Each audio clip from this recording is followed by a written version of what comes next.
তাহলে গীতা পাঠের ব্যবস্থা করতে হবে। তাহলে মুসলমানদের মেরে ফেলতে হবে নাকি? না, খ্রিস্টানদের মাথায় রাখতে হবে গীতা পাঠটা শুধুমাত্র ইন্ডিপেন্ডেন্ট ডিবেট নয়। এত বছর ধরে কেন হয়নি? পায় না সেই রাজ্যে হাজার হাজার কোটি টাকা খরচা করে আমরা মন্দির মানুষকে চাকরি দেবে না। এদের মতন ব্যক্তিদের যত কথা শুনি তত আমার অবাক লাগে।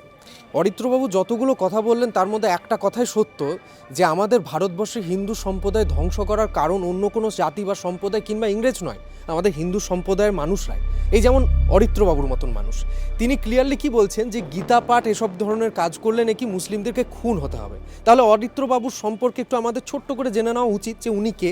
এই অরিত্রবাবু আপনাদের ছোটোবেলা থেকে দেখেছেন, উনি শিশু শিল্পী হিসেবে অনেক জায়গায় ভিডিও করেছে, অনেক জায়গায় তিনি সিনেমা করেছেন এবং তার স্বভাবটা এখনও রয়ে গেছে।